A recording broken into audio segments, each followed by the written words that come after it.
arjuna anang nong bithiji apha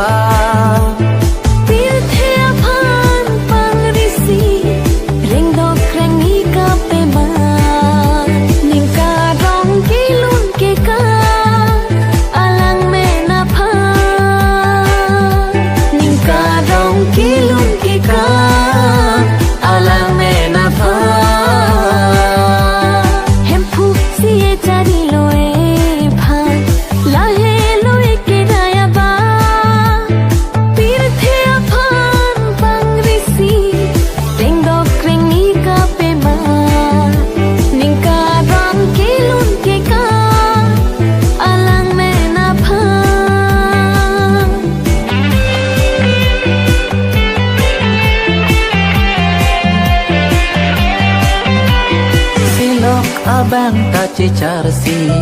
asing bikaro kantong ta arju longsi asing cihoglo silok abang ta cicarsi asing bikaro kantong ta arju longsi asing hoglo kedam thek thia bang ta thursi tam thuba alam kavi abang ta ninji thulo kedam thek thia bang ta thursi tam thuba alam kavi abang ta ninji thulo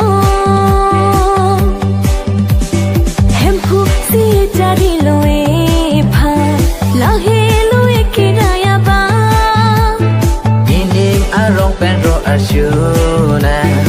anang nong bithiji apha tirthyapan pangrisi ringdok krengi ka pema ningka dong kilun ke ka alang me na pha ningka dong kilun ke ka alang me na pha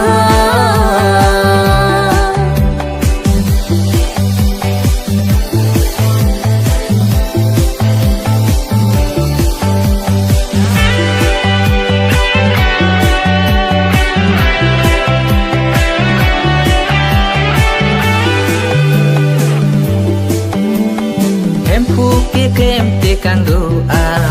manhu hak cina tomon ruwe talang phan ke kroi acharna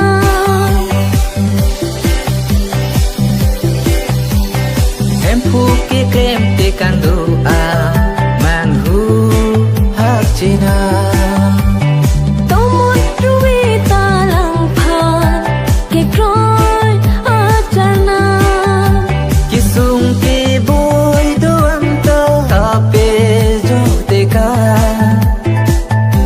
bir vivo leng duning karong ning kansa kisung ki boy do amta kape jo teka bir vivo leng duning karong ning kansa